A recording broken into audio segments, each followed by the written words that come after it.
Hey everybody, welcome back to the wrong end of the snake question and answer period. Matt and Chip have agreed graciously to spend another 30 minutes with us.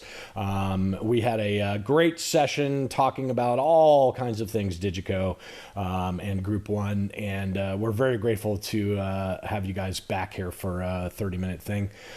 Tater, I mean, man, we had all kinds of questions, people throwing questions at us, and I know that we didn't even get to half of the ones that we wanted to ask. So no, I'm going to throw to you, and why don't we get started?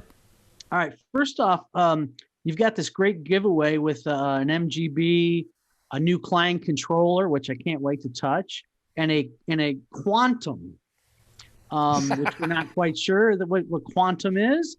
So, Matt, why don't you give us the specs so everybody can register and try to win this thing? Or should we not be giving this out? Because I want to win the damn thing. I know. I don't want any more people registering. What are we doing here? Quit giving it out. It's real simple. You can take a picture of the QR code. That will take you directly to the thing. You're actually answering 3 questions for the 3 different prizes. So you can get an MGB, which is the recording interface box, and you can get that. Whoever wins it, we'll ask them, do you want the BNC version or the optical version? Depends on what their hardware is. The Klang controller is unbelievable because it's not just a controller. It's got Dante audio and everything. We did. There's YouTube. If you go to the Klang YouTube site, did a full presentation on that.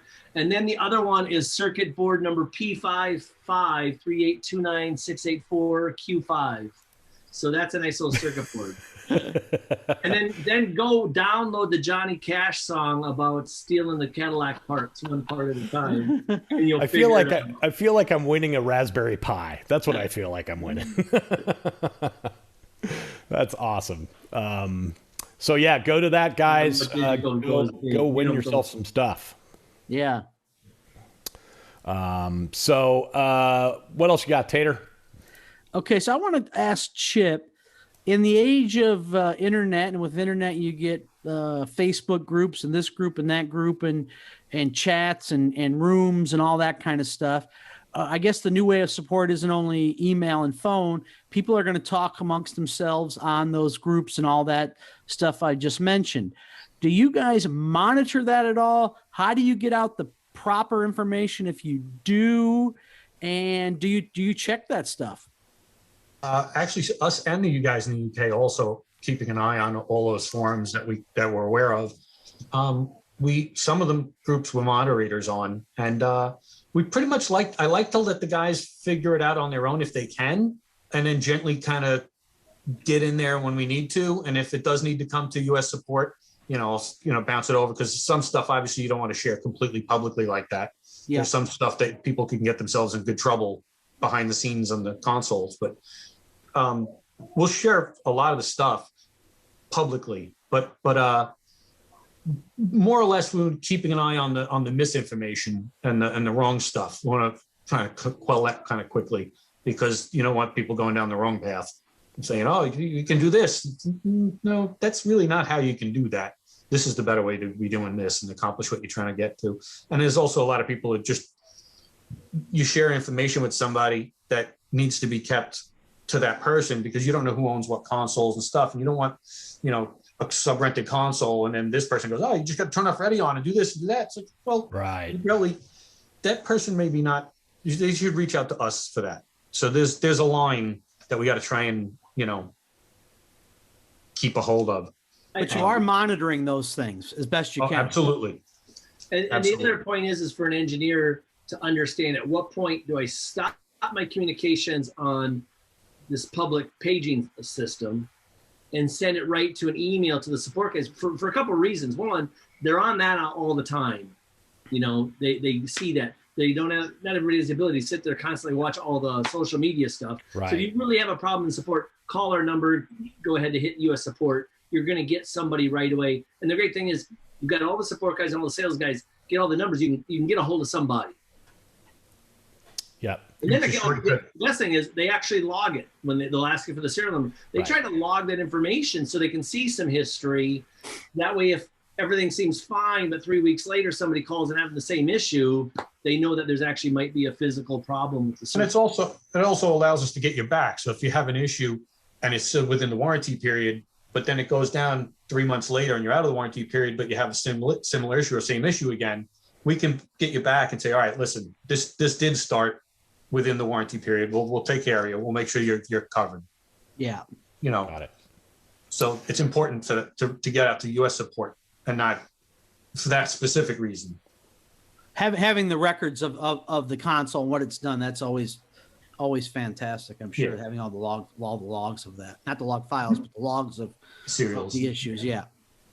I think it's a good resource, you know, when you go to the Digico Facebook page, for instance, if you had just a question that maybe wasn't, you know, so much about support, but maybe you didn't know how to do something, that's a great resource for that. Go there, and all of the users that are there will help you along. I've watched some of that go on, and it's a great thing. Yeah. You know what's interesting about that also, guys, is I find that like even like with my reps or somebody who wants to get better at Digico, I'm like, give me a demo. When you do a demo and you're having to regurgitate how to do something, you actually then learn it better yourselves. No doubt. Like even doing a locked up video, or so by Chip and the guys kind of stepping back a little bit and just kind of helping guide a little bit if when needed, letting them do it. One, they're feeling more confident of, yeah, you know, I did this and this, or, you know, they see a post and they go, hang on a second, let me go look, get online to the remote control editor, remember what he does, and then he articulates it, and everybody helps each other out. So that's a cool thing about our industry. Those forums are searchable, so that you know it creates a database for them. Right. Yeah. I did a TC Furlong console. He does that nice console demonstration at that church, and I helped Don Nelson one year, and very satisfying because you do stuff and somebody asks, I go, I don't know, I didn't do it. Let's figure it out. And it's kind of fun, and you get to learn a lot at those things. So yeah, for sure. Hopefully we'll be able to get together again and do that kind of stuff again. Actually, a lot of fun. Sometime soon. You know, we had a couple questions from longtime listeners, first time callers. Dustin Muncie was asking specifically about two different kinds of fiber. And this is an interesting question. He says, particularly in the install world, oftentimes the ST fiber is used, but it greatly limits the rental compatibility if a larger surface is needed. What solution might Digico recommend for converting ST to HMA or other types of interconnects to bring a rental into an installed system? Let me throw something out here. So what is SCIACCA? Some people might not even know what that is. Yeah, let's describe what HMA and ST is. So if I look at a desk, you're going to see the little cables come out. A lot of times it's going to be like yellow or orange cable or blue cable plugged into it. And on a desk, there'll be four. There's an A connection and a B connection. Each one of those has a transmit and receive. If I unplug those, it's got a locking guide. It almost looks like a A, B, and C connector. So that's an SCIACCA connection. The SCIACCA connections are only good for so many plugs and unplugs. So it's typically something you're going to do on an install, and you set it and forget it. Okay. Now there's LC connections. We use it internally, but we would never use that externally in the back of a rack. You always want the ST because that's a little bit more durable, but a 30-meter cable costs you $30. Okay. Now on an install, maybe at a performing arts center or a church where they need to move for Easter, they can't have the monitor on the stage right, they got to move it over to stage left. So what we can do in that application is we're asking, do you ever move your systems? If they say yes, maybe all my racks in the amp room, the grid, and the front of house desk never ever move. So that could be all ST optics. But then what we can do is pull the optical cable out to stage left and stage right, but then we put it in a panel HMA connectors. We put HMA on that surface. Or maybe we leave the surface as ST, but in the doghouse have an ST to HMA converter. So the cables from, maybe this is a Cadillac cart that moves in and out. So they basically have ST optic jumpers from the surface, because that way both front of house and monitor surface have the exact same connectors. You don't have one desk HMA, one ST. So you can intermingle it. Typically any shop, what they're gonna do is they're gonna go all HMA. There is a few other companies that make HMA connectors. We have, before I even started with the company, there was an HMA company that supplied Digico with the D1, D5. And I was with Midas in the day. And all of a sudden I started hearing the word Maddie more and more and more. Well, what happened is that manufacturer was having issues on that HMA connector. Digico replaced, they bought every single cable that was sold in the world and replaced it with another new company. And I've been with the company for 12 years.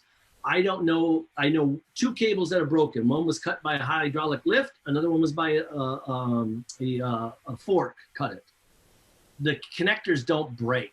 So you can find, because it is a military grade connector, you can buy from somebody else, but we found on a couple of big tours, they intermingled our HMA with some other cheaper ones, and there was just enough just to break it. It's not worth it, even if you have a 5,000 seat venue, because now the promoter's pissed at you that you're having a problem. So what we recommend is just call us if you were to buy, say, a used desk from out of a church or a theater that shut down, and you want to make HMA, we can give you get you the conversion kits to do that.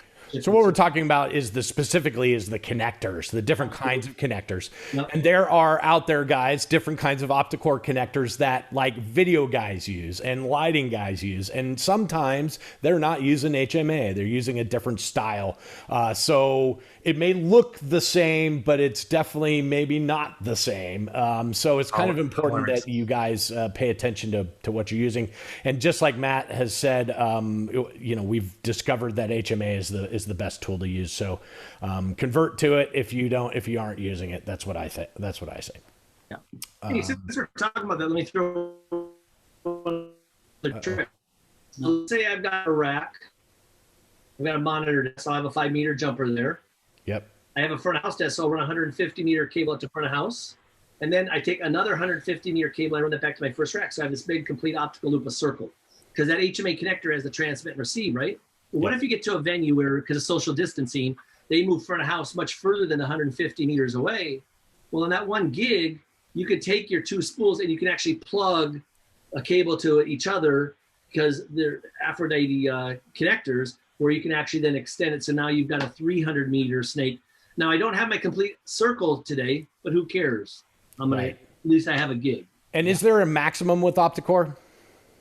450, isn't it right now? 450 is single piece. Wow. Single piece unbroken is 450.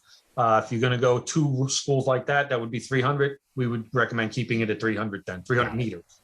300 meters. Yeah. Meters. 300 meters. Yeah. So 300 meters is, that put some monitor engineers out in the parking lot of I was just going to say, if you're running 300 meters, man, you're definitely meets any state social distancing guideline between front of house and monitors. Let's just put it that way. Sure.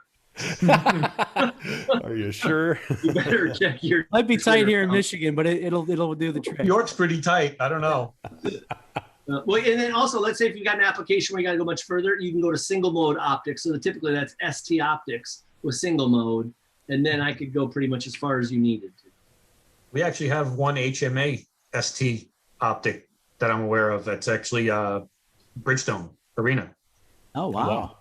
When they did the install a couple of years back, they went single mode HMA. They wanted the reliability HMA, but they needed to wire the whole building for concerts or pop-up stages anywhere, because it's Nashville. So, they could have a show pretty much, during a hockey game and a Predators game, they're going to put a band up over here, and then they're going to have, Garth Brooks play over there. And which so they kind of do. That band there, it's like in the middle of the 2 sections of seats there at the end. Yeah. So they went single mode HMA. We had to have it custom done. Interesting. Cool. Hey, Tater, do you have any questions about Klang? We haven't talked about Klang much in this. You know what? You're right. We haven't. And I'd like to get into that. I know when we were first introduced to it, we went to the NAMM show, and they were down there in the damn cymbal section of the drum aisle. Yeah. And I think it was before they even had a pro audio section, right? Yeah. Right? Or it was pro audio, not section, but floor. Building, actually. Building. Yeah. So that's when we were first introduced to it. And I can't remember, how did you guys get introduced to it? Because I don't remember if it was that year or the year after. And you must have been very impressed by it, like we were, because Group 1 took it on very quick. And I think the following year, Digico had purchased it. So can you talk a bit about how maybe that went down and why you were so interested in it, and what the future holds with Klang? Where could it go? Well, I think what happened, and this is pretty interesting, is we were at NAMM, and I don't even remember what year it was. And I actually went by their booth. Finally, 3-4 days in the show, you finally get a minute to walk out of your booth. trying to go get another horrible hot dog or something. And I stopped by. I even put their contact information in my phone and everything. And it was just one of those pretty interesting things. Still kind of a young company. The next year on load-in, we met up with the guys. They wanted us to be the distributor. We wanted to learn more about their stuff. So we went in there on load-in day, and we're like, okay, this is it. What we love about it is, one, it's a personal mixer. Love the guys, because that's important if you're going to have a relationship. Totally. It's a marriage. Yeah, great people. They get it, and also the fact that it was an elegant system. Even in the early days, they had the iPad controller. Your iPhone could control it. It looked great. But the thing that I loved about it the most is, because it does this immersive sound, it gives you the ability as an engineer to turn down the mix by about 6 dB. So that alone was critical, because it's one of those things, whatever we can do to help save the engineer's hearing as well as the artist hearing is a really, really big thing. So that's I think one of the strongest things that I saw is that we needed to take it on. And what's great is, it's a German company. It took us the full first day of the trade show to get contracts negotiated. The second day we were over in their booth, and we ripped half of their booth out and brought it over to our booth. Drug it over there. Yeah. It was phenomenal. And then it was about 2 years, maybe a year and a half, 2 years later of us growing with them. In fact, here's what I love about Klang. One of the first things we said is that the Fabric had ADAT in and out, which is great for a studio, had Dante in and out, but didn't have Maddie. And then Maddie. So he said, you know what, we really need Maddie. And I bet you it was no more than 45 days later, we got a prototype sent to us. Yeah. And maybe within 60 days, we were in full production that we could offer it with everybody, So that's the really cool thing I like about these guys is they move, they're agile, but they're also, they just do a spectacular job. And it's kind of like John Stadius of Digico. He's spectacular on the hardware, with Roger on the software. It's just this whole great group of people that really come up with a proper end result. It's like Mr. Jobs did a great job on giving us a product that we like. With the Klang system, we've got some incredible stuff. The new controller, you really got to check out that YouTube on it of what that application is like. I also say, we talked about this giveaway that we've got going on. You absolutely want to look at the launch on February 12th, because we never show all of our cards. Now, I just think it's weird. I call now group one the distributor plus, because how often do you think in the music business has a distributor picked up the product and then one of your, at the time, things you distribute buys the company that you kind of saw first, right? Yeah. So it's kind of a backwards way of getting the product to Digico, really, right? I mean, through that relationship. I think the thing is we saw the fit was so perfect. And what I also love about it, it's for Digico, it's perfect because it's got the full integration of the desk. But we know that some engineers don't want to use Digico. They're going to use whatever other platform. Sure. So it also works with everybody else's system, which is critical. It doesn't have quite all the features of the integration into their Surface like we do, but it's still, as an engineer, you could still do pretty much everything you need to do. And I've always said this from the very beginning, and I didn't really have to use it this way much, but everybody's all into the 3D thing, the 3D and doing this, which is obviously, mind blowing. But the kind of the side result was what a great personal mixer it was. And that always kind of got to me left out a little bit. And I always wanted to stress that first. They always had me talk about the 3D mixing and all that stuff. And I always wanted to stress that this is the best personal mixer you'll ever use. And I always thought it was kind of a little bit to the side, and I'm glad now it's coming to the forefront, because it really is an awesome personal mixer. I agree. Yeah. Hey, Chip, is there any mistakes that you see people making now? We're integrating now so many different things. So, for instance, in Tater's world, he's got waves going on into the Digico. He's got Klang going on. They're all on the same kind of network. And, I go over to his world and I'm just like, what is happening over here? Anything I'm doing. Because basically he's a network software engineer. What are common mistakes that people are doing? Like, can you? There's I would think there's about two that are pretty common. One of which is we allow the consoles to be changed their IP addresses, but we state right up front that we can't test everything for everything. So you need to be careful when you do these kinds of things, because everything has a network ID that's connected to the system, and we can't test for everything. There's just no way to know. So you need to do your own work in that regard in your specific environment to make sure that you're safe prior to show times before it's important. You're gonna have to do a little bit of legwork on that end. The second thing is these desks, a lot of the consoles and the gear all have multiple ports now. I've seen quite a few people now hit the same network switch with multiple ports from the desk and create a packet storm in their own world and shut everything down. And then nothing works. Advice. Yes. Yeah. And that happens because like the Quantum 338 has 4 network ports on the back of it. Yeah, the client card to that, there's 3 more. So yeah, Wave port, there's a couple more. Just throw it all in a switch. You need to be a little, you can throw them all in a switch and just hook the computer.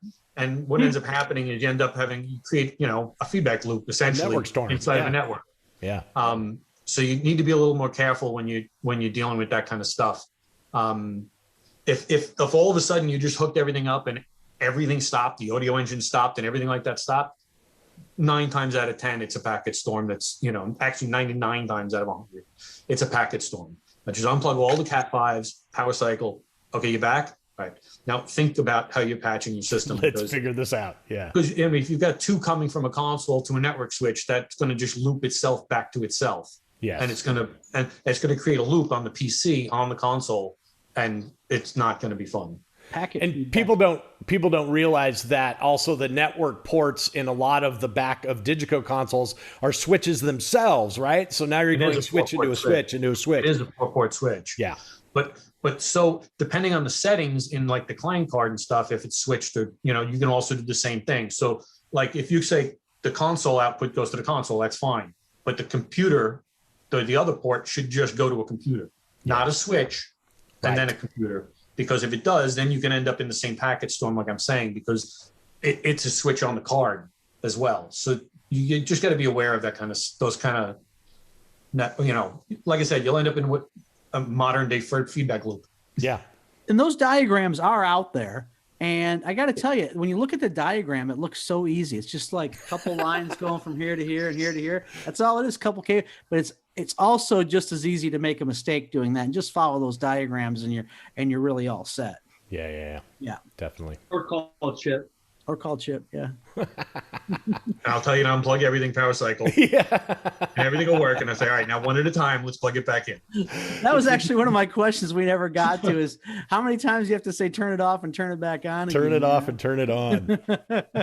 One thing that I find also, the guys that are fortunate to be on an SD7 or Quantum 7 is not knowing which server is on the A engine or the B engine. Right. So what I say to guys, what you do is just get your A engine, go and plug in the top server, see if that's onto the A, and then go ahead and P-touch it. And then the B one, because you don't want to do it one time, have them labeled, because sometimes people get those crossed over on which ones are addressed to which ports. Very common mistake.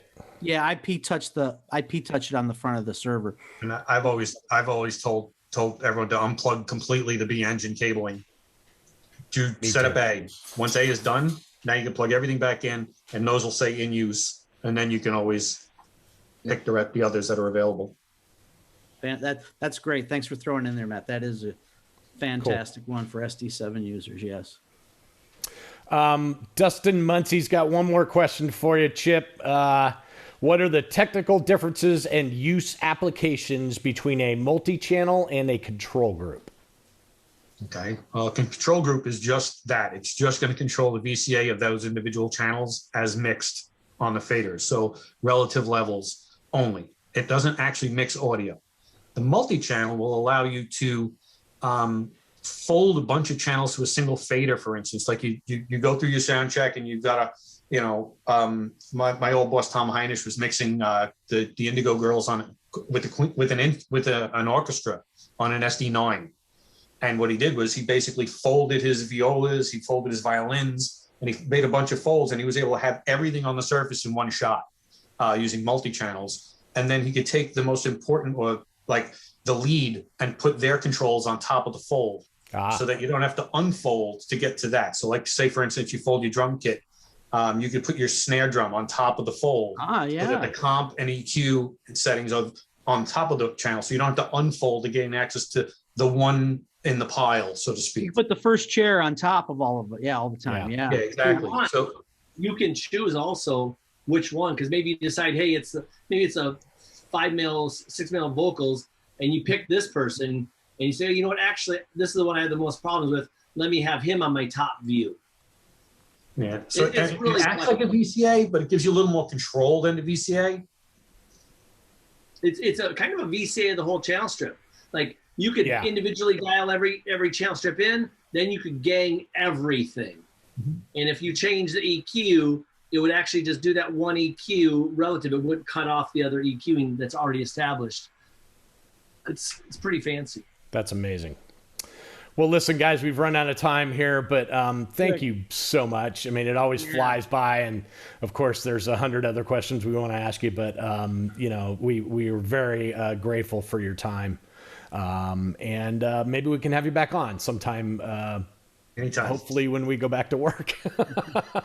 It's gonna happen, guys. Thank you for doing this. It's phenomenal what you're doing. You know, some guys are just kind of doing their own thing. I know what it takes to put these on. Pooch and Tater, the fact that you guys are investing this time, because it's not just the time that people watch it, it's the prep time, finding the guys, locking in, doing the testing, doing editing, doing the promotion, all that stuff, and doing the artwork. We love you guys. It's spectacular what you're doing, and keep it up. Oh, thank you very much. Yeah, Doing it, guys. The best. It's a lot of work, but we enjoy it. Mainly, you know, this is all about us seeing old friends. That's why we're doing this, is so that we get to see your face. Because it's been. So we have to pay you $25 for the therapy then. That's it. Hey, well, before we get off, let's do a couple of shout outs. I like doing the shout outs today. So you do? What's going on? Shout out, boy. So many Digico people I want to mention. Yeah. You know, obviously we've had James on the show. Let's give James a big shout out. He heads the whole thing up. Like I said, starts from the top. And not only a great businessman, just a great person. So just an amazing person. Yeah. You know, we love James Gordon. And let's give a little shout out to your, I guess they would be your European counterparts. How about Yacht Prunk and those guys? I mean, Tim Jackson. Maria, Dave Big, Maria, who does all of our marketing globally. Yeah, Maria, she's great. Maria. Ian, Austin is really kind of like the number 2 to James, because James having to take other responsibilities on. Austin has really stepped up to the plate to helping us get the needs that we need, and he's a guy who listens. He doesn't just say this is what we're doing. You know, along with James, they're both great partners.